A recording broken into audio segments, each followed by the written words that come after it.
ঘোরাঘুরি করতে ভালো না লাগলেও রিক্সায় ঘুরতে আমার বেশ লাগে। আর সাথে আছে আমার ভাই আর আমার কর্তাবাবু। তাই আজকে একটু ঘুরতে বের হলাম। হ্যালো সবাইকে, সবাই কেমন আছেন? আশা করি সবাই অনেক ভালো আছেন আর আমিও অনেক ভালো আছি। আর আজকে এসেছি ধানমন্ডি রবীন্দ্র সরোবরে।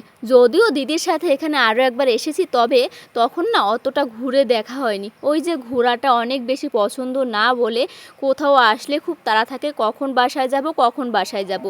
আর এদিকে দেখেন তারা ক্লান্ত পথিকের মতন এসে বসে পড়লো। মনে হচ্ছে তারা কত দূরের পথ পাড়ি দিয়ে তারপর এখানে এসেছে, হেঁটে এসেছে।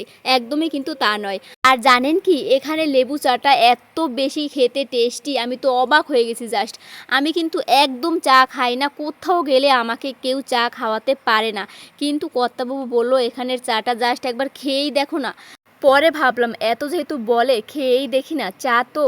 যাই হোক, আমরা চারজনে চা খাচ্ছি। ওই দুজন হচ্ছে আমার ভাই, আর এরপরে আমার কর্তাবাবু আর আমি। ওপাশ থেকে দ্বিতীয় নাম্বার, সেও আমার একটা ভাই। যদিও ও আমাদের সাথে আসে না, ও একটু পরে আসছে, একটা কাজের জন্য একটু পরে আসতে হয়েছে।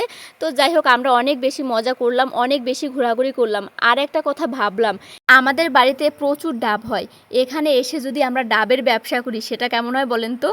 এত দাম রে ভাই ডাবের, কি পরিমাণে! তো যাই হোক, সব মিলিয়ে অনেক বেশি ভালো লাগলো, অনেক বেশি সুন্দর এখানের চারিপাশটা, অনেক বেশি সুন্দর। আর এত সুন্দর বাতাস ছিল।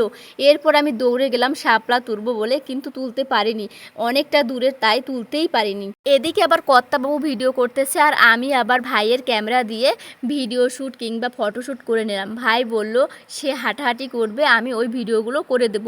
সেটাই করছি, কি আর করার। ও যে আমাকে অনেক ভিডিও করে দেয়, এখন যদি ওর ভিডিও না করি তাহলে কি হবে?